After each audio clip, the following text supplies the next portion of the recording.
Alors voici notre deuxième table ronde où on va traiter les aspects plus pratiques. Alors on a déjà traité des aspects très pratiques dans la première, vous avez vu entre autres sur le problème éventuel de rupture de contrat de travail.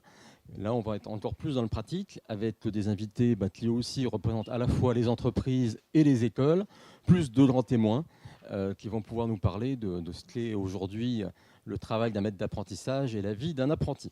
Alors ça va être la première question qu'on a un peu abordée, c'était la durée, le rythme, dans le précédent débat où M. Pasto s'interrogeait sur le fait qu'il trouvait des apprentis chez lui, dont certains venaient un jour, deux jours, 3 jours, d'autres 3 semaines, 2 semaines, etc., etc. Je me demande quel est le meilleur rythme. Madame Dervieux, pour vous, quel est le meilleur rythme d'apprentissage? S'il y en a un. Merci. Je vais me permettre juste de présenter en 2 mots CGI, qui est peut-être pas tout à fait connu encore sur le marché français. Voilà, donc je suis directrice des relations écoles, référente de l'apprentissage dans l'entreprise, et j'ai beaucoup travaillé sur la commission Pascaline sur ce sujet-là. Donc CGI, c'est un groupe canadien. Nous sommes 69 000 dans le monde, 10 000 en France, dans 22 villes, donc bien implantés en France. Et nous travaillons sur tout ce qui est conseil et intégration dans les technologies de l'information, avec une très forte culture de recrutement de jeunes diplômés. Nous recrutons chaque année plus de 1200 collaborateurs, dont 60% de jeunes diplômés. Aujourd'hui, avec une forte culture de recrutement suite à stage, de fin d'études. Mais comme dans nos métiers, le développement des compétences est une valeur fondamentale. Nous n'avons que des ressources humaines. Je dirais que l'apprentissage vient un peu naturellement, même si c'est difficile, on va beaucoup en parler, vient naturellement compléter en fait notre politique de recrutement. Alors effectivement, non, il n'y a pas de rythme idéal. On l'a dit tout à l'heure, il y a une très très forte créativité sur le sujet dans les écoles. Je dirais que nous, pour la mise en place, en fait, on essaie de faire un peu du sur-mesure parce qu'il faut convaincre nos managers d'aller vers cette politique de l'apprentissage et d'en voir tous les bénéfices. Donc, on essaie de faire du sur-mesure pour adapter les filières et les rythmes en fonction des missions et de la capacité de management de l'entité. On est plutôt quand même, en tout cas chez CGI, sur des rythmes un peu longs, pour éviter, semaine, je vais dire, plutôt que 3 jours, 2 jours, même si le témoignage sera plutôt sur un rythme court. Mais globalement, on est plutôt sur des rythmes longs afin d'éviter les ruptures trop fréquentes. Je pense qu'un jeune en apprentissage, au moins sur les premières années, faire 3 jours, 2 jours, c'est quand même des ruptures très fréquentes et il n'a pas le temps d'acquérir quand même, de s'investir sur la mission. Donc, on préfère plutôt des rythmes longs. Merci. Monsieur Chéneau, donc vous, chez Polytech, alors il y a le micro là, ça va être, je pense, ou le rouge là-bas. Oui, c'est bon. Donc vous, sur le Polytech de l'UPMC, donc de Pierre et Marie Curie Jussieu, un des Polytech les plus renommés en France. Allez, on peut le dire. Non. Mais si. Quel est le rythme que vous favorisez? Oui, alors, à ma connaissance, effectivement, les rythmes inférieurs à la semaine sont très rares. Et moi, j'allais dire qu'une semaine, c'est court. Donc, vous voyez, je n'avais pas les mêmes. Donc, ça descend certainement pas en dessous de la semaine, et c'est plutôt 15 jours, pour des raisons. Alors, effectivement, pas 2 mois quand même, surtout au début. Mais ça veut pas être. Nous, ça veut pas être 2 jours, 3 jours, parce que quand vous avez l'entreprise qui est à Cherbourg, l'école à Paris, c'est pas 2 jours, 3 jours. Hein. Donc, et ça, ça arrive, c'est fréquent. Donc, pour des raisons ne serait-ce que pratiques. Et il me semble que on pratique 15 jours dans les 2 premières années, sachant que la 3e année, quasiment totalement en entreprise. C'est-à-dire que les temps de passage à l'école se comptent en semaines, donc, et moins de 2 mois. Donc, ça, c'est très important. Il faudrait quand même revenir sur un point par rapport à la première table ronde, hein, là, avec ma casquette CDFI, c'est que aujourd'hui, l'apprentissage, il y a vraiment un engouement pour les jeunes. Je comprends les difficultés chez Supélec et Paritech, mais en province, mes collègues de province, c'est 10 dossiers par place. Quand vous êtes en génie civil, c'est 50 dossiers par place. Alors l'Île-de-France, c'est moins. Moi, j'ai 3 dossiers par place parce que c'est plus difficile dans l'Île-de-France. Mais il y a un engouement pour les jeunes au niveau de l'apprentissage ingénieur qui est incontestable. Hein.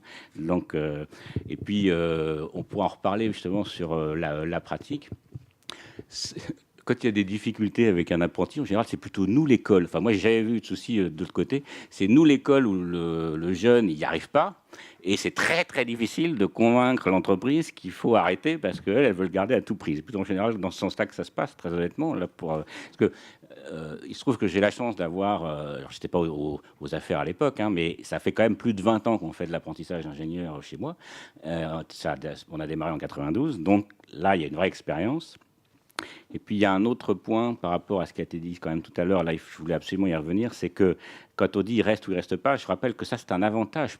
Un des bénéfices des 3 années d'apprentissage dans le cadre des formations d'ingénieurs, justement, ce n'est pas des formations en 1 an, c'est que vraiment, la dernière année, l'année 5, ils sont très, très rentables pour l'entreprise. Hein. Vu ce qu'ils font et le salaire qui est fixé par la loi, hein. Je rappelle que le salaire, c'est 30% du SMIC, etc., selon le degré de qualification. Et la première année, c'est un investissement. Enfin, l'année 3, c'est un investissement, mais largement remboursé par l'année 5, même s'il ne reste pas dans la boîte.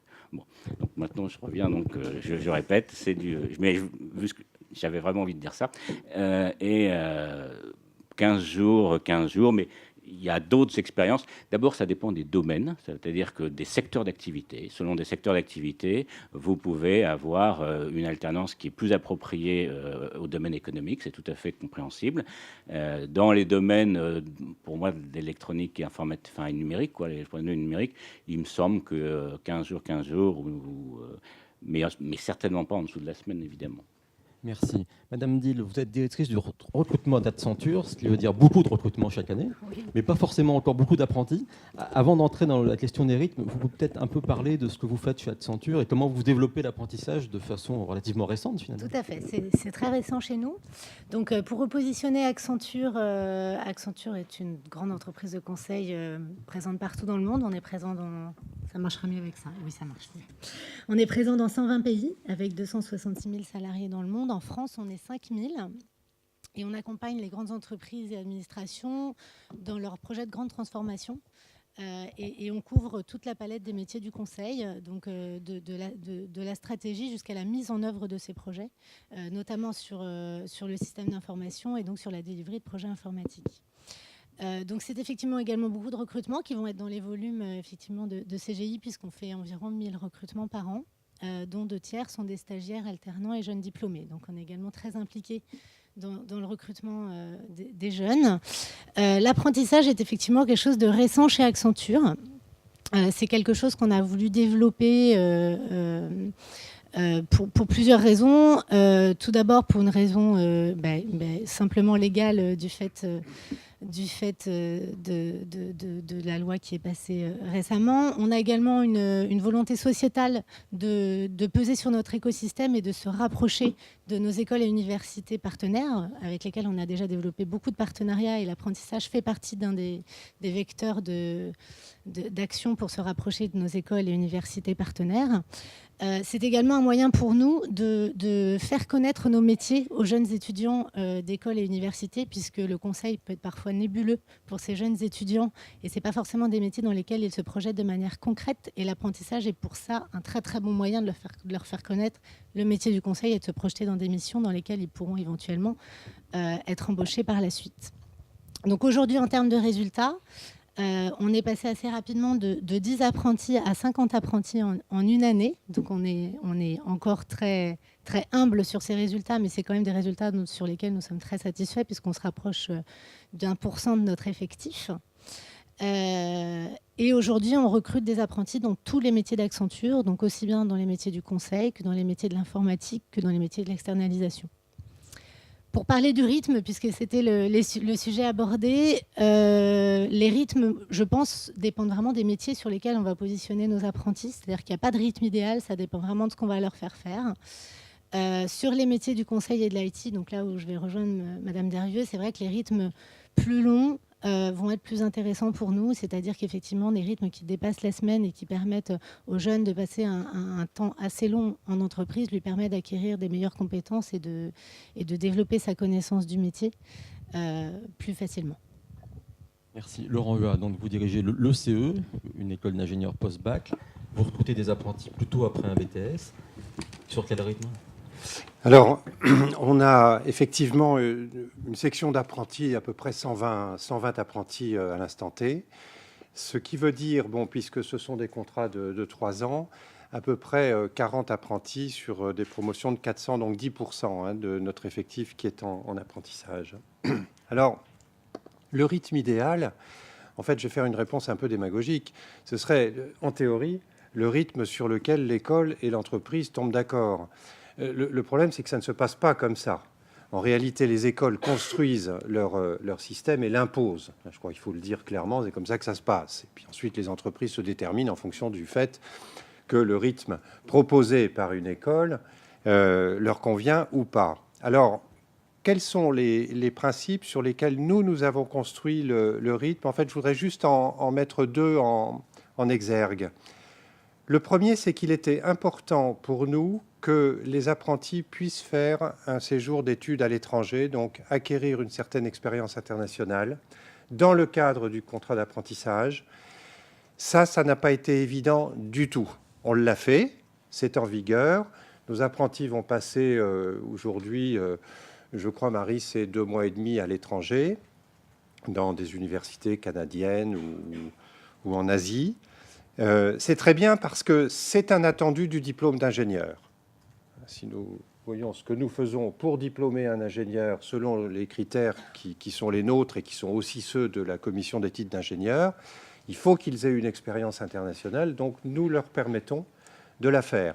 Au début, quand nous avons créé la section, ça a été très difficile à faire admettre, parce que finalement, les entreprises nous disaient, on ne va pas les voir pendant 3 mois. Ben oui, mais si vous voulez former un ingénieur avec nous, il faut. Et puis le deuxième point sur lequel nous sommes en discussion, il faut le dire, hein, aussi avec la commission des titres d'ingénieur, c'est que le cursus ECE est organisé de la façon suivante. Il y a, sur ces 3 ans, donc, les 2 dernières années du cycle ingénieur sont consacrées à la spécialisation de sortie, ce que nous appelons la majeure. Et là, nous avons voulu que pour les cours de la majeure, les apprentis et les étudiants de la filière classique soient réunis. Bon, il y a évidemment là-dedans une dimension économique que je ne conteste pas, puisque le fait de faire ces enseignements à part pour les apprentis nous obligerait finalement à doubler notre volume d'heures proposé dans les majeurs. Mais il n'y a pas que ça. Il y a un élément beaucoup plus important qui est que l'apprenti ne doit pas, à notre sens, être traité en dehors de sa promotion, en tout cas pas totalement en dehors. Il doit effectivement suivre une pédagogie qui répond à un certain nombre de critères différents. Ça, c'est ce que nous visons tous. Mais il doit aussi se sentir partie intégrante de sa promotion parce qu'il prépare le même diplôme. Et pour nous, c'est une dimension importante. Voilà, je n'en fais pas forcément une règle absolue, mais nous tentons aujourd'hui d'argumenter sur nous continuons à argumenter sur ce point-là, auquel nous tenons beaucoup. Donc le rythme, puisque les majeurs sont enseignés sur 3 jours dans la semaine, 3 jours ramassés, c'est lundi, mardi, mercredi, et bien, le rythme des apprentis pendant à peu près 1 an et demi sur les 2 dernières années, c'est qu'ils sont 3 jours à l'école et 2 jours en entreprise. Voilà, et ça se passe très bien. Patrick Lemaine, vous dirigez un CFA, le CFA Ingénieur 2000. Alors vous voyez plein de rythmes différents avec pas mal d'écoles. Si vous pouvez déjà dire un peu ce que fait un CFA et comment vous travaillez avec les écoles et les entreprises peut-être. Oui, bonjour. Alors, en effet, CFA Ingénieur 2000 est un CFA dit hors les murs, donc un peu particulier. On n'a pas de ressources pédagogiques propres ou d'enseignants dans notre équipe, donc on travaille en partenariat avec des écoles d'ingénieurs. Les écoles d'ingénieurs, vous les connaissez en général. Il y a des écoles d'ingénieurs de type CNAM, Arts et Métiers et ESTP, pour les plus classiques, et puis des écoles d'ingénieurs des universités, comme celle de l'ISTI, l'école d'ingénieurs de Saint-Quentin en Yvelines, et puis celle de l'ESIP, qui est l'université de Marne-la-Vallée. Donc, autour de la table, régulièrement, on a tous les mois et tous les 3 mois, un conseil d'administration avec les représentants des écoles et puis avec les directeurs. Comme on travaille, notre rôle, nous, c'est de fédérer ce dispositif un peu particulier et en mutualisant les moyens, donc c'est un aspect économique, et également en partageant les pratiques pédagogiques. Alors que veut dire partager des pratiques pédagogiques? Je rebondis un petit peu sur ce que vous avez posé comme question tout à l'heure et sans revenir sur ce qu'a dit mon collègue. Donc on a, nous, on a travaillé sur le rythme d'alternance, hein, évidemment. On a 2 expériences, hein, une avant, je dirais à peu près 2006, et l'une après. Alors 2006, c'était une quinzaine d'années entre 91 et 2006, c'était 6 mois pendant 3 ans. Ça avait des avantages et puis évidemment quelques inconvénients. Et je dirais grâce ou à cause, c'est comme on veut, hein, les sensibilités.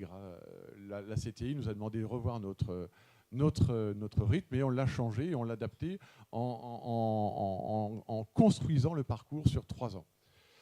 Parce qu'on met au centre de notre dispositif le jeune. C'est lui qui nous motive. Pour qu'ils passent d'un statut de technicien supérieur, puisqu'on les recrute généralement sur un niveau de DUT ou BTS, hein, puisqu'on est sur le rapport de Combes, ce que M. Pincus a rappelé tout à l'heure, et on a une histoire commune, je crois, au départ. Donc ce rapport de Combes voulait qu'on forme des ingénieurs différents. Donc on part de jeunes qui ont un niveau de technicien supérieur, et on doit les amener sur 3 ans, c'est donc leur projet, à devenir un ingénieur. Donc la première année fait que le rythme passe de 1 mois pour le début, 2 mois et 3 mois au bout de la première année. Et là, sur cette première année, ils doivent découvrir l'entreprise principalement, hein, au-delà de ressources évidemment pour les entreprises, et les jeunes aiment bien mener quelques missions, etc.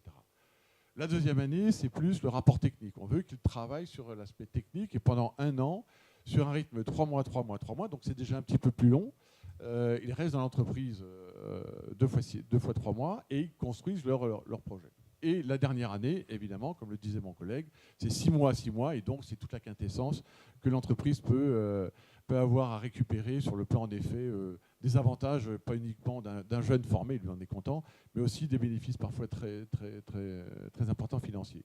Donc on a construit ce rythme sur un rythme relativement long, puisque c'est 1 mois, hein, c'est pas à la semaine, on ne discute pas de la semaine, et sur comment le jeune peut se développer, se former dans l'entreprise. Et on l'a aussi validé en quelque sorte. Il n'y a pas de rythme idéal, hein, je rejoins l'Assemblée, il n'y a pas de rythme idéal. On a lancé des thèses avec des professionnels, des chercheurs des sciences de l'éducation sur le rythme d'alternance. Quel est le bon entre guillemets. C'est celui qui est approprié, bien évidemment. Et comment on sait que le nôtre est à peu près approprié? C'est parce qu'on mène des enquêtes auprès de vous l'entreprise, et les retours que vous nous faites, grosso modo, à 75%, nous signalent que c'est satisfaisant. Alors il y a des barrières un petit peu au départ, hein, des entreprises, qui sont plus dues, à mon avis, à la culture de l'entreprise. Certaines personnes ont du mal à imaginer ce qui va se passer sur les 3 ans, bien évidemment. On ne sait pas ce que le jeune va faire dans 3 ans, bien évidemment. Mais néanmoins, on construit le parcours et c'est bien encadré, bien suivi dans l'entreprise. Le jeune ne fait pas, entre guillemets, ce qu'il veut et on aide le tuteur à valoriser ce que fait l'entreprise au travers de ce qu'on appelle des grilles capacitaires, ou du moins les compétences professionnelles.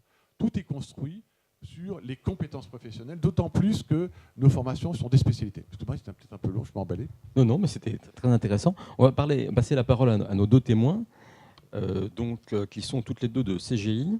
Donc la tutrice, Mira Rabemananjara, et le témoin qui est Joël Ramian Driscoa. Ok, donc pour la petite histoire... J'avais révisé, juste... Vous, en fait, vous vous êtes rencontrés et c'est vous qui avez proposé de prendre votre amie, votre amie, vous ne la connaissiez pas avant, mais de la faire venir dans l'entreprise. Donc, ce n'est pas quelque chose qui a été imposé par le haut, au contraire, c'est quelque chose qui vient de l'entreprise et de ses cadres. Oui, tout à fait. En fait, ce qu'on promeut chez CGI, c'est de faire travailler notre réseau pour trouver les bonnes personnes à intégrer dans nos équipes. Donc moi, ce que je trouvais comme intérêt au fait que Joëlle soit alternante, c'est déjà que... pendant qu'elle suit sa formation, elle a une vraie mise en perspective de la théorie avec la pratique. Et ça tout au long de l'année, puisque là, elle fait uniquement son Master 2 en alternance. Et donc ça permet vraiment de donner plus de fond, je pense, à la théorie. Et de s'appuyer aussi sur le concret et de remettre en perspective, encore une fois, le concret par rapport à la théorie. Le deuxième avantage, c'est aussi la durée qui est plus longue qu'un stage classique. Un stage classique, on est plutôt sur 6 mois. Alors que là, avec une année pleine d'apprentissage, on a vraiment la possibilité de transmettre la culture d'entreprise, l'intégrer aux différents processus, qu'elle s'habitue bien à l'ensemble des pratiques de l'entreprise, qu'elle apprenne à connaître toutes les personnes qui feront partie de son équipe après. J'ai aussi pris dans ces différents critères les échanges de pratiques qu'elle peut avoir avec ses collègues en formation, puisque ses collègues en formation sont en alternance chez d'autres entreprises. Donc ça lui permet aussi de gagner en maturité en échangeant sur ses expériences au quotidien et donc de comparer ce que nous faisons chez CGI avec ce que d'autres entreprises, je ne sais pas, Accenture ou autres, peuvent faire. Ce qui peut être intéressant également. Par rapport à notre métier, je trouve que c'est aussi intéressant parce qu'on a la possibilité, et ça arrive très souvent, d'avoir des consultants qui interviennent sur différentes missions.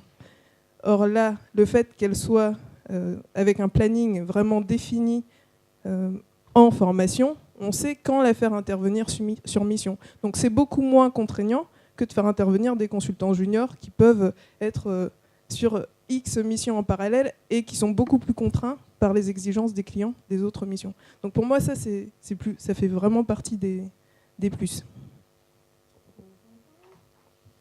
Je continue ma liste. Oui.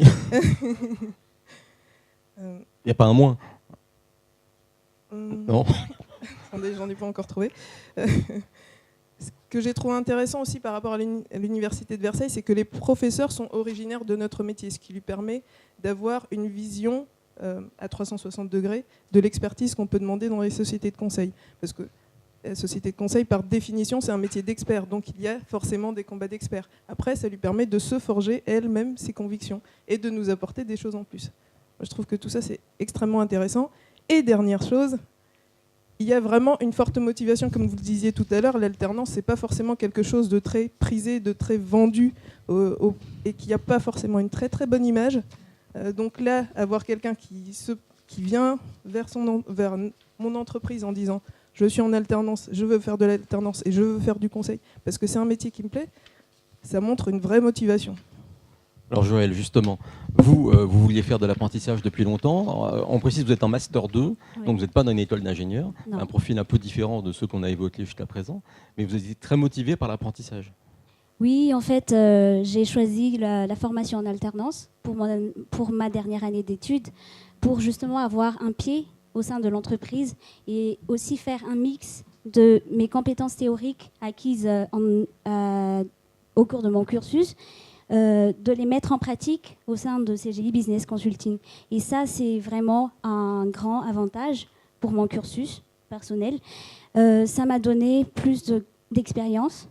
Et comme ça, à la sortie, à l'obtention de mon diplôme, j'aurai vraiment un bagage opérationnel que je mettrai au profit de CGI, Business Consulting.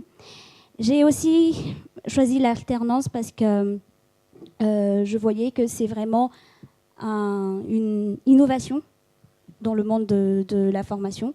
C'est une innovation parce que nous avons l'opportunité de rencontrer des professionnels du monde du conseil, plus précisément du monde du conseil. J'ai choisi le monde du conseil parce que c'est un métier d'avenir et plus précisément le monde du conseil en numérique parce que il y a beaucoup d'innovation en technologie. Concernant le rythme d'alternance, j'ai eu 3 semaines en entreprise et 1 semaine à l'école. Et je n'ai pas eu de problème particulier sur mon rythme d'alternance pendant toute cette année parce que les managers ont su me mettre sur des missions en clientèle avec des rythmes adéquats. Et voilà. Ah, merci. Dominique Dervieux, justement, vous êtes donc la patronne de l'alternance au sein de CGI. Vous me disiez que ce n'est pas toujours évident de convaincre les cadres de prendre des apprentis, et que certains sont réticents. Alors là, vous allez peut-être récupérer le micro, excusez-moi. Là, vous avez vraiment la chance d'avoir l'exemple de services qui sont amateurs d'apprentis, on va dire. Tout à fait. Donc, c'est l'occasion de rebondir en interne sur ces stories. Donc, je dirais que chez CGI, on a vraiment développé une politique volontariste de l'alternance. Je parle volontairement d'alternance avant d'apprentissage depuis 2012, avec un plan d'accompagnement travaillé pour qu'on arrive à expliquer, à convaincre nos managers. Donc, on a fait des kits, des argumentaires, et d'ailleurs, les travaux de Pascaline m'ont beaucoup aidé là-dessus. Des argumentaires en fait pour expliquer ce que c'est que l'alternance, les méthodes pédagogiques différentes, lever des freins, comme quoi c'est bien le même niveau de diplôme, mais on n'est pas sur des formations un peu bradées, ce que pouvaient craindre certains de nos managers, puisqu'on recrute essentiellement à Bac+5. Lever les freins, expliquer. Voilà, il y a eu toute une démarche d'argumentaire qui a été importante dans l'entreprise. Et on a, donc j'avais parlé tout à l'heure d'une cartographie des écoles, des filières, de leur rythme, de manière à ce quand on veut un peu les inciter à prendre de l'apprentissage, de l'alternance, on leur offre, on est un catalogue d'offres, si je puis dire, en fonction des missions. Et on a énormément travaillé sur la partie tuteur. C'était important effectivement que nos tuteurs d'alternants voient bien la différence entre je manage un stagiaire, puisque ça fait partie de la culture de l'entreprise depuis la nuit des temps. C'est très différent en termes d'acquisition de compétences. Donc, on a développé tout un programme de formation des tuteurs. Voilà, devenir manager-tuteur, les clés de la réussite, pour vraiment les accompagner dans ce que vous disiez sur comment on acquiert des compétences, comment on évalue l'acquisition de compétences. Montrer effectivement que ce jeune-là, il est dans l'entreprise, mais il est à l'école. Et quand il est à l'école, en fait, il n'est pas en vacances. Parce que beaucoup de managers pensent que le temps où il n'est pas là, il est en congé, donc il doit revenir en forme. Non, il a été à l'école, il a des devoirs, il a des examens. Et donc, donc il est salarié de l'entreprise. Donc, il faut lever tous ces freins-là. Bon, il y a aussi tout l'argumentaire un peu financier sur le sujet qui était un peu compliqué. Donc, on a mené beaucoup d'étapes comme ça d'évangélisation, je vais dire, depuis 2012. On est plutôt content du succès puisque l'année dernière, fin 2012, puisque les recrutements se font sur le dernier quadrimestre, on a recruté plus de 170 alternants. On commence à aller sur l'apprentissage au sens je les prends à Bac+3 et je les amène à Bac+5. Et ça se fait beaucoup sur le terrain suite à des stages de Bac+2, puisqu'on prend aussi des stagiaires de Bac+2. Et là, effectivement, c'est plus naturel puisque les managers connaissent les jeunes, les ont vus travailler et donc du coup les accompagnent plus naturellement dans des formations diplômantes à Bac+5. Voilà. Et donc cette année, on va recruter encore à peu près 150 alternants. Merci. Alors, le problème, effectivement, ce n'est pas simplement de trouver des apprentis, c'est de trouver des tuteurs, des maîtres d'apprentissage. Et vous, chez Accenture, comment vous faites pour les trouver, les former, les motiver ? Alors, chez Accenture, de la même manière, il a fallu faire un travail d'évangélisation, puisque c'était quelque chose de tout nouveau, et effectivement, avec les contraintes du rythme, du fait que le jeune retourne à l'école. Donc en fait, on a d'abord travaillé avec vous, école et université, pour connaître un peu les pratiques de l'apprentissage et pouvoir les transmettre à nos managers opérationnels.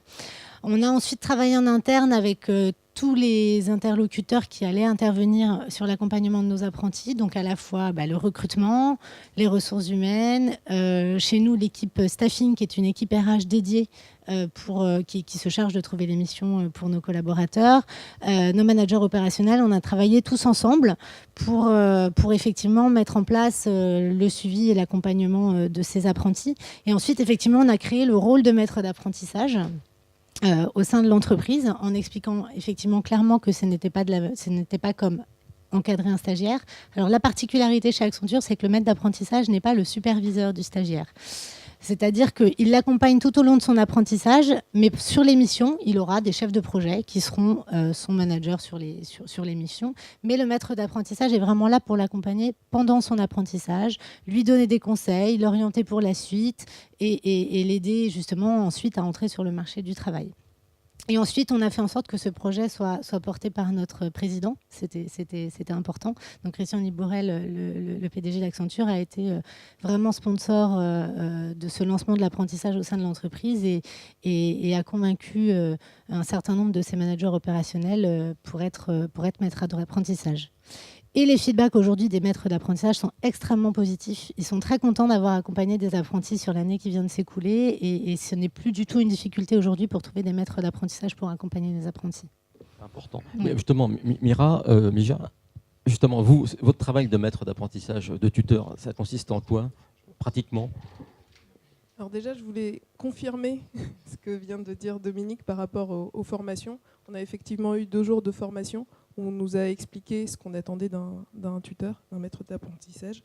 Alors, en quoi ça consiste au quotidien ? Alors, contrairement à ce qui est fait chez Accenture, on est également sur la même mission que la personne, que l'apprenti. L'intérêt que je vois, c'est qu'on est capable de faire des feedbacks au plus proche de l'événement, que ce soit en positif ou en négatif. L'important, c'est de faire un feedback et de savoir où en est la personne dans le développement de ses compétences. Donc ça revient finalement à du management, mais avec en plus un vrai focus sur le développement des compétences et la définition d'étapes intermédiaires pour être sûr de ne pas demander trop d'un coup non plus. Merci. On a parlé un peu, enfin, vous avez évoqué la différence entre un apprenti et un stagiaire. Je ne sais pas si M. Chénaud, M. Lemaine, vous pouvez réagir là-dessus. Si les entreprises font bien la différence, notamment les entreprises de numérique qui ont moins l'habitude, comme vous le disiez avant, que celles, par exemple, de l'industrie plus classique, de recruter des stagiaires, des apprentis. Alors, dans le cadre de formation d'ingénieur, ça va être effectivement la différence, elle est instantanée, parce que c'est 3 ans dans un cas et l'autre c'est 1 an, donc déjà ça fait toute la différence, mais il a pas de marcher s'il marche. Ce qui est l'apprenti, donc pour aussi expliquer, il est vraiment, c'est un point, c'est juridique, mais ça prend vraiment tout son sens dans la réalité. Il est donc salarié de l'entreprise à temps plein, pas à temps partiel. Et quand il est à l'école, il est en entreprise. C'est pour ça qu'il n'arrive pas à 10 heures non plus. Hein. Parce que nous, on est responsables et on fait notre boulot. Hein. Ça, il faut nous faire confiance là-dessus. Donc, si un prof est malade, ça arrive, c'est pas de sa faute, ils vont pas au ciné. Hein. Parce que s'il leur arrive quoi que ce soit, on est responsable. Ils restent dans l'établissement et ils travaillent. Donc c'est extrêmement rigoureux dans l'entreprise et dans l'établissement quand il s'agit des apprentis. Et donc c'est très différent d'un stagiaire, c'est pas du tout pareil. Et moi je vois bien quand dans le cadre des apprentis, c'est moins vrai dans le cadre des stagiaires. Il n'y a qu'à prendre le CEA. Les stagiaires, ils n'ont pas le droit de rentrer dans la zone. Les stagiaires, ils sont mis dans un poste. Ils ont dans un établissement, dans un immeuble qui est à part, les apprentis rentrent. Hein. C'est-à-dire que les apprentis font partie de la maison, complètement, plus que les stagiaires. Donc on voit, oui, alors c'est pas vrai des stagiaires. Donc on voit bien de la part des entreprises, elles différencient complètement, elles n'ont pas du tout la même attitude envers un apprenti, envers un stagiaire. Et au profit des apprentis, hein, clairement. Je ne sais pas s'il y a une question dans la salle déjà. Sinon, Monsieur Lemaine, sur un peu la même question, vous ne voyez pas d'entreprises qui font mal la différence entre les apprentis et les stagiaires. Pour vous, c'est vraiment bien différencié aujourd'hui. Oui, c'est bien différencié parce que ça dure 3 ans. Là où on sent l'expérience ou non des nouveaux tuteurs, ou en tout cas de ceux qui recrutent, c'est quand les jeunes se présentent avant de rentrer dans l'école. Hein. Ils sont donc adressés parce qu'on a des entreprises qui nous confient leur offre d'apprentissage et on leur adresse des candidatures. Donc souvent, la tendance est de recruter un ingénieur avant même qu'il n'ait commencé. Donc on lui donne déjà une mission ou du moins la pression avant même qu'il ait commencé. Donc on leur dit qu'il faut recruter un potentiel. Il faut imaginer son jeune à 3 ans. C'est clair que l'entreprise le découvre parfois, que c'est un vrai salarié et que même à l'école, il est salarié. Hein, c'est l'entreprise en fait qui envoie son salarié à l'école, hein, c'est pas l'école qui envoie le jeune à l'entreprise. Hein, que le stagiaire, c'est un peu cette idée-là. Donc l'entreprise et le tuteur, en général, le découvrent très rapidement parce qu'il a des responsabilités et on ne peut pas faire ce que l'on veut. Il y a un code du travail et souvent on le rappelle d'ailleurs aux écoles et on rappelle aux tuteurs que le code du travail aussi fait pour le jeune. Donc le monsieur qui tout à l'heure s'inquiétait évidemment des problèmes qui peuvent arriver, je confirme que dans l'enseignement supérieur, il y a peu de problèmes. Voilà, c'est pas une cause vraiment à défendre. La plus grande difficulté serait d'aider l'entreprise, d'aider le jeune à mener son projet. C'est là où il y a le plus intéressant. Voilà. Et actuellement, ça se passe très très bien, je vous le dis. Alors justement, ça se passe bien parce que vous les recrutez de façon très pointue. Enfin, Laurent, vous, à l'ECE, pour choisir les jeunes qui vont aller en apprentissage, vous les choisissez comment? Il y a un processus, vous pouvez le décrire? Oui, il faut... Pardon, je vais allumer ici. Oui, il faut revenir quand même sur ce qui a présidé à la création de la section. La commission d'éthique d'ingénieurs nous avait dit, bon, bah, écoutez, d'accord pour l'apprentissage, mais à la condition que ça permette de faire entrer à l'école des publics différents. Et là, il y a un vrai sujet. Il y a un vrai sujet. Donc, effectivement, nous avons, grâce à cela, ouvert l'école aux jeunes qui, par exemple, viennent d'un BTS. Donc ça, c'est très bien, puisque jusqu'à maintenant, on ne pouvait y entrer qu'en venant de la filière terminale S. Donc ça nous intéresse de faire entrer des jeunes qui viennent du BTS. Le problème, c'est que ce n'est pas si simple. D'abord parce que, pour deux raisons. Une qui tient à l'école et l'autre qui tient aux entreprises. Alors, la raison qui tient à l'école, c'est qu'il y a un décalage énorme maintenant entre les jeunes qui viennent de la filière BTS et les jeunes que nous avons globalement dans l'école. Pour vous donner une idée, le CE est une école qui s'est très bien développée depuis 10 ans et maintenant, si vous prenez sur nos 2000 étudiants la moyenne obtenue au bac, donc des gens qui viennent de terminale S, c'est 14,9. C'est-à-dire que, en fait, 70%, plus de 70% de nos étudiants sont des gens qui ont eu une mention bien ou très bien au bac. Bon, ce n'est pas exactement le cas, si vous voulez, des jeunes qui viennent de la filière BTS. Donc, on a quelques difficultés, quelquefois, d'harmonisation des niveaux. Et les entreprises elles-mêmes, quand elles recrutent les apprentis, eh bien, de plus en plus, ce qu'elles font, c'est qu'elles se tournent elles essayent de voir s'il n'y a pas des jeunes dans l'école, filière classique, qui ne voudraient pas passer en apprentissage. Et on a beaucoup plus de difficultés à caser les BTS. Donc, je pense que là, il y a une vraie réflexion à laquelle il faut se pencher là-dessus. C'est une discussion qu'il faut avoir avec les entreprises. Et c'est un vrai sujet. Je voulais quand même mentionner, au niveau de ce recrutement des apprentis, quelque chose qui a été dit tout à l'heure. Nous avons quantité de candidats. Alors, ce n'est pas toujours facile de les placer, mais il y a un nombre de candidats à l'apprentissage qui est monté verticalement depuis 2-3 ans, parce qu'on a beaucoup parlé, parce que, donc, si vous voulez, on parlait à un moment donné de 10 dossiers pour une place. Enfin, je pense qu'on est au-dessus, on est encore au-dessus. Il y a même beaucoup de gens, en termes d'effectifs et de flux, il y a eu un déport vers l'apprentissage. C'est très bien, enfin, nous, on est favorable à ça, mais là, du coup, on ne peut plus non plus forcément répondre à la demande. Voilà. Justement, sur les profils, vous recrutez plutôt certains profils. Quel type de personnes viennent en apprentissage chez vous? Quel type de futurs diplômés? Alors, sur l'apprentissage que je disais tout à l'heure, effectivement, on a cette opportunité de prolonger, je dirais, le contrat avec des jeunes qui ont fait leur stage Bac+2 chez nous. Effectivement, pour l'apprentissage sur 3 ans, on sera sur du Bac+2, des DUT ou des BTS informatiques. Ça nous va très très bien. Bon, aujourd'hui, ce que je disais tout à l'heure, on est encore timide sur l'apprentissage sur 3 ans. Donc après, effectivement, en professionnalisation, on va être plutôt sur du Bac+4, des universitaires qui font des BIAGE. Mais l'objectif, c'est bien qu'on évolue sur du recrutement Bac+2. Et ça me permet de témoigner effectivement sur 2 expériences, puisque l'apprentissage est aussi un bon moyen de répondre à la pénurie, on en a suffisamment parlé. Et on crée en fait des partenariats avec des écoles. Donc l'exemple très concret cette année, c'est avec l'IUT d'Amiens, où en fait on a créé une formation autour des ERP, donc complètement adaptée à nos besoins. C'est un des grands objectifs du déploiement de cette politique en interne, c'est de pouvoir augmenter notre sourcing de candidats.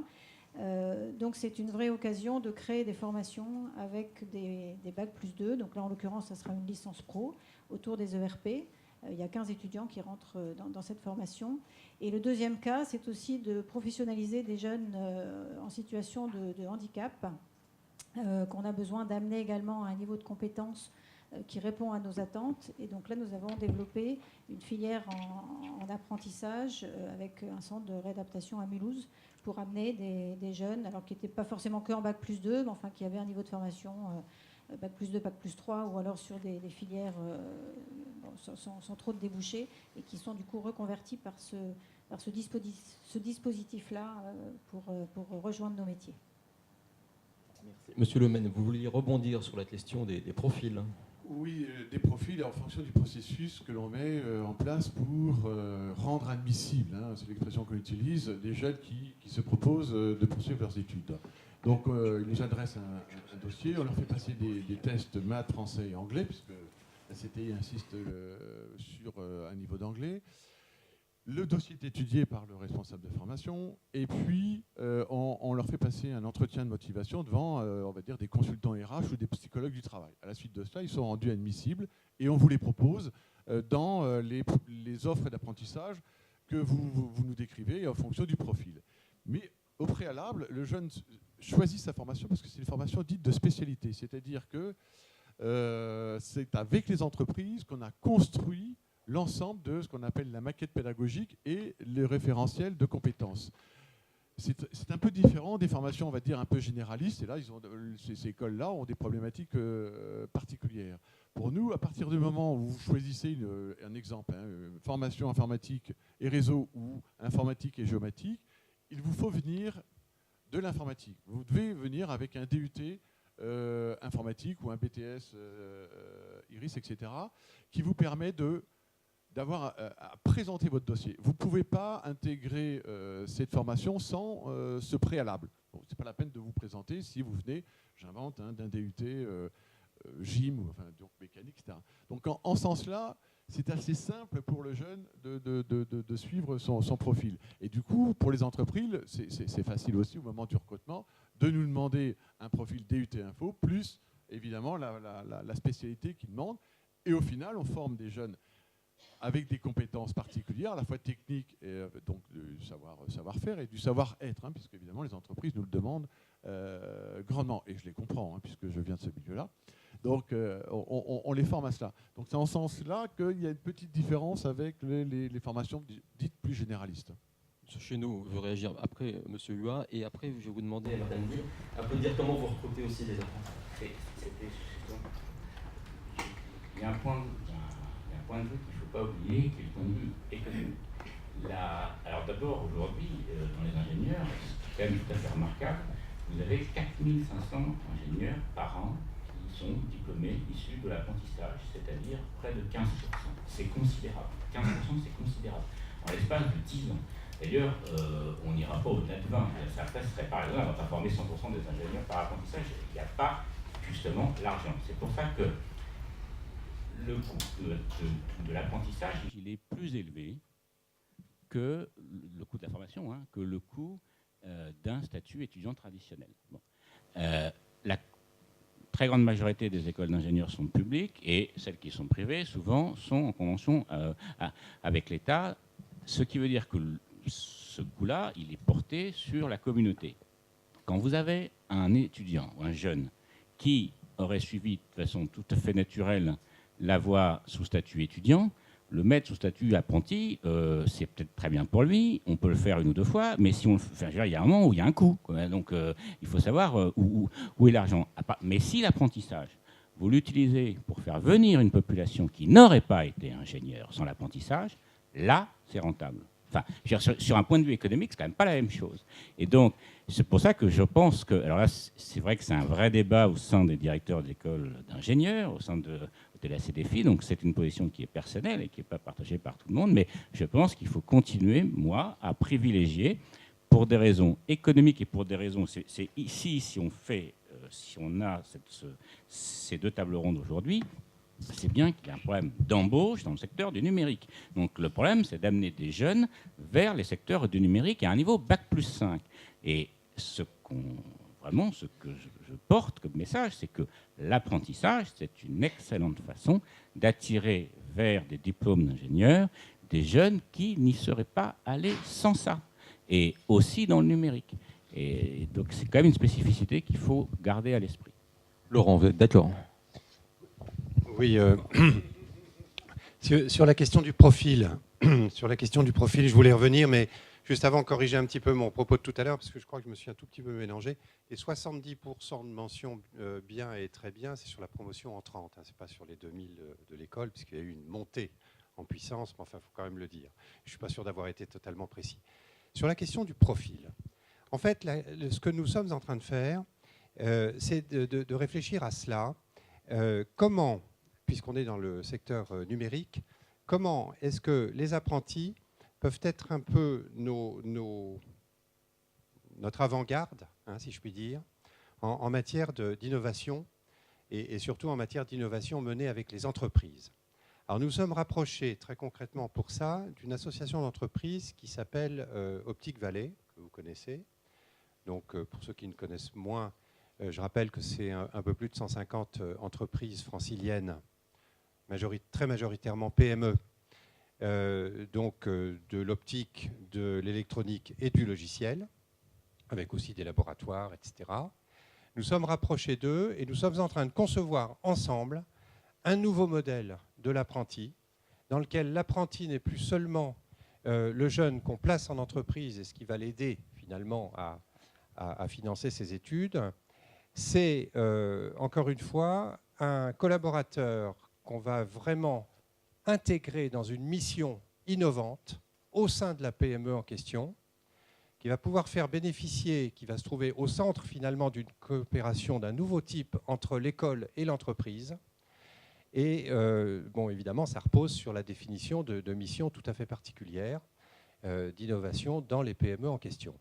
Donc, je ne sais pas si je l'exprime très bien, mais en tout cas, on a envie de sortir du profil traditionnel de l'apprenti et faire quelque chose qu'on a pu observer au plan international dans d'autres environnements. Je prendrai par exemple le cas de l'université de Waterloo dans l'Ontario au Canada, qui est une université qui est au cœur d'un cluster de 400 entreprises dans les nouvelles technologies et qui a mis en place un partenariat tel que la plupart de leurs étudiants en fait, passent beaucoup de temps dans les entreprises sur des projets innovants, et ça va également avec la mise en place d'un système de propriété intellectuelle qui permet aux jeunes qui participent à une création d'activités nouvelles d'être vraiment partie prenante, y compris sur ce plan-là. Hein, donc je crois que le stade où nous en sommes, c'est vraiment celui-là. Et si on veut transformer véritablement les filières en apprentissage dans le secteur numérique, c'est peut-être de cette façon-là qu'on peut y arriver. En tout cas, on ne le fera pas tout seul, nous, école. Et c'est pour ça qu'on s'est rapproché d'une association d'entreprises importante. Alors moi, vous ne me l'avez pas demandé, mais je suis complètement d'accord avec Monsieur Chesneau. C'est-à-dire qu'effectivement, nous, on considère que l'apprentissage est un moyen effectivement d'attirer des jeunes vers les métiers du numérique et effectivement d'aujourd'hui développer nos canaux de sourcing. Et on pense également que c'est un vecteur de diversité sociale et d'amener des jeunes à pouvoir faire des études qu'ils ne feraient pas forcément si elles n'étaient pas ouvertes à l'apprentissage. Donc c'est quelque chose qu'on plébiscite fortement chez Accenture. Pour parler des profils, en fait, chez Accenture, on va prendre des apprentis sur des profils extrêmement diversifiés pour plusieurs raisons. La première, c'est qu'on a une grande diversité de métiers, puisqu'on fait toute la palette des métiers du conseil, c'est-à-dire, comme je vous l'ai dit, de la stratégie à la mise en œuvre de ces projets. Donc, on va avoir aussi bien des étudiants qu'on va accompagner en apprentissage durant leur Bac+5 en école d'ingénieur ou en université. On va également prendre effectivement, comme c'est le cas chez CGI, des étudiants de Bac+2 qui ont fait un stage chez nous et qu'on va donc du coup prendre en apprentissage pour leur licence, par exemple en licence MIAGE, qui sont des formations qui nous intéressent beaucoup. Et puis on prend également des apprentis pour nos métiers de l'externalisation, qui est un métier un petit peu spécifique d'Accenture, puisqu'on externalise certaines fonctions de nos clients. Et puis on en prend aussi dans nos fonctions corporate. Donc typiquement, on en a dans nos équipes. Nous, on en a 3, je regarde Florence, mais on en a 3 dans notre équipe. Donc on essaye vraiment d'avoir des profils extrêmement diversifiés, une palette assez large dans nos apprentis. Et on a également lancé une initiative sur des jeunes en situation de handicap, parce que les chiffres parlent d'eux-mêmes. On sait que les jeunes en situation de handicap arrivent difficilement aux études supérieures. Et du coup, on a également pris 2 contrats en alternance cette année. Alors, c'est des contrats de professionnalisation, en l'occurrence, sur les métiers du numérique pour les accompagner cette année et essayer de les inciter à rester dans nos métiers et à rester chez nous, d'ailleurs, par la suite. Et sur le processus de recrutement, donc un apprenti, ça reste longtemps, donc c'est un processus un peu particulier. Alors, le processus de recrutement pour un apprenti chez nous est le même que pour un jeune diplômé qu'on embauche pour un poste chez nous. Donc, en fait, il est invité dans une session de recrutement au cours de laquelle il a tout d'abord une présentation de l'entreprise, une présentation d'Accenture.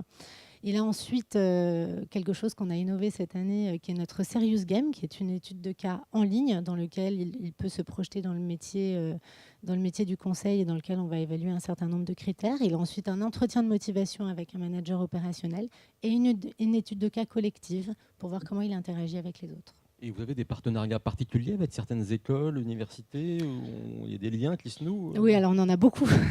Là, je regarde Florence qui travaille avec moi sur les relations écoles. On a beaucoup de partenariats avec les écoles et universités. On a avec des écoles d'ingénieurs, alors avec des écoles de management également, avec beaucoup d'écoles d'ingénieurs et avec des universités.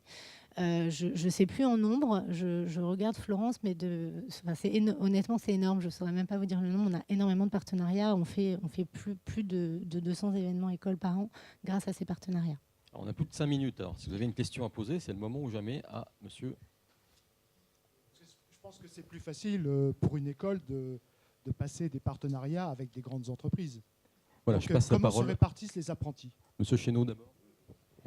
D'abord, ça dépend des domaines. Donc, dans le domaine, moi, j'ai 2 spécialités par apprentissage. En génie mécanique, il y a beaucoup de PME, PMI. Et en électronique et informatique, qui est la 2e spécialité, donc en plein dans le sujet, c'est pareil. C'est-à-dire que, alors, d'abord, donc, il n'y a pas que les grands groupes au niveau de l'apprentissage, même si effectivement, pour le fameux quota des 4 ou 5%, ils en absorbent beaucoup.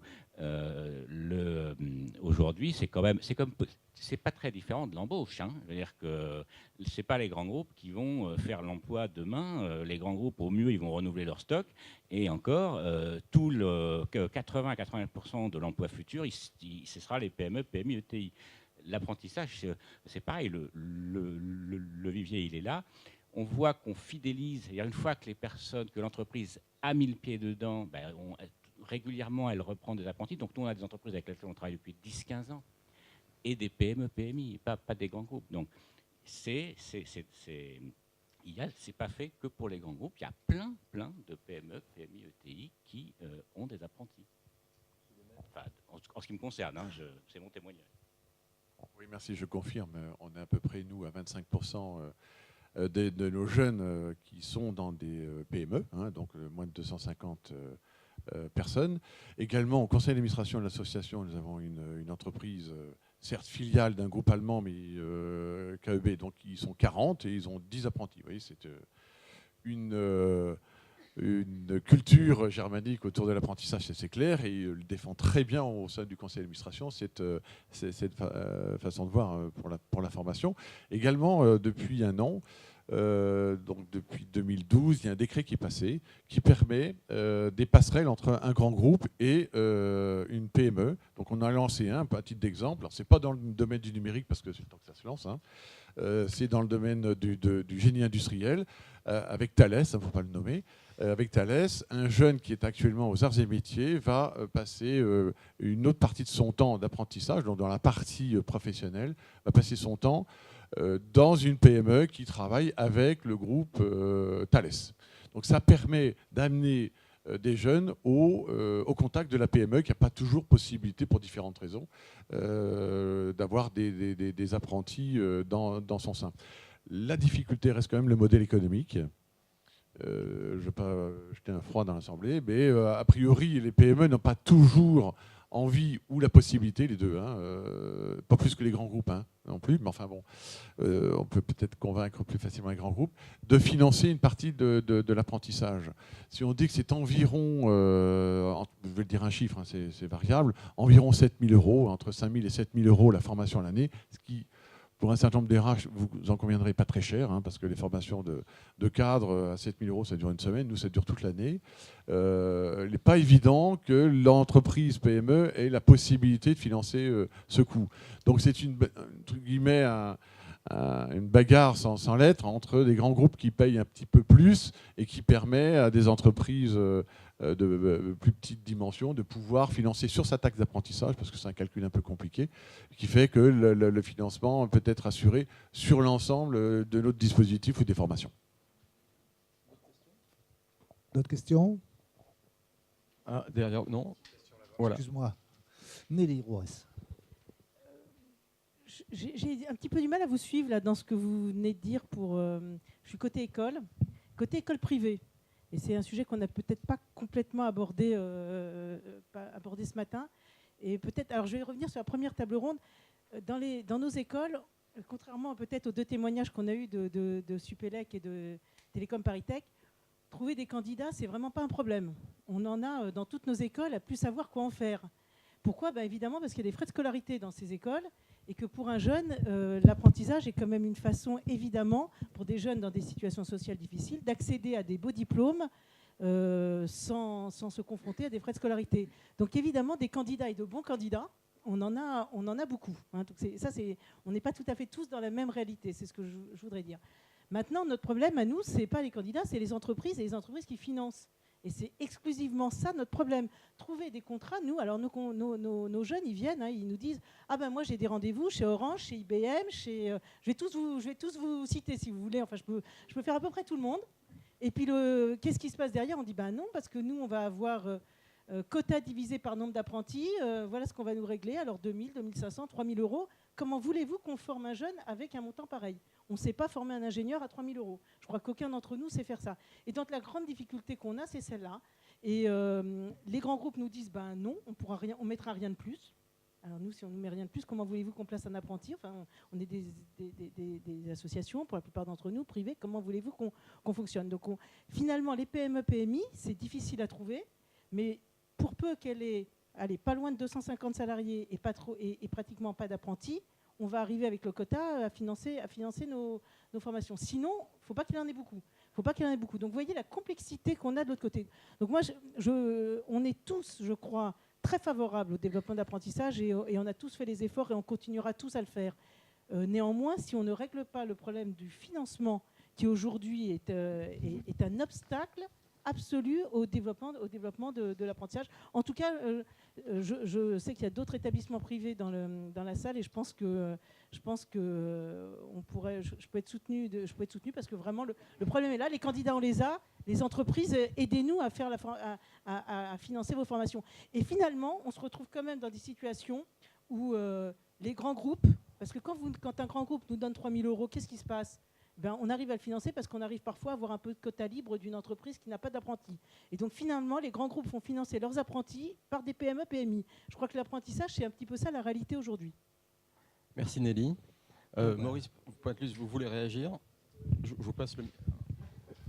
Oui, juste sur la question du financement, qui est un vrai sujet aujourd'hui, plus que jamais. On a dit aussi que l'apprentissage, c'était l'affaire des branches, une politique de branche. C'est aussi sur ce sujet-là du financement.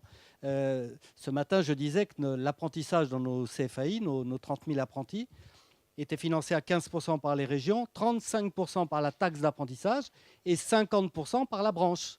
On mobilise pour cela donc un transfert des fonds de la professionnalisation, donc le 0,5%, vers l'apprentissage. Nous finançons nos centres de formation d'apprentis dans la branche parce que nous savons fort bien que sinon, ça ne se financerait pas uniquement par les régions ou les entreprises. Et en plus, dans le cadre d'une nouvelle politique d'attribution des ressources à nos CFA, nous finançons davantage les apprentis issus de petites et moyennes entreprises parce que nous avons bien intégré le fait que ces entreprises étaient moins capables d'apporter un financement au CFA. Donc je crois là aussi que c'est important d'avoir une branche qui se mobilise. Merci, on va s'arrêter là, mais la question du financement est la question stratégique. Mais c'est fini, je vous remercie d'être venu, mais ce n'est pas tout à fait fini, il y a une conclusion qui va arriver. En tout cas, merci à mes invités, j'espère que ça vous a intéressé.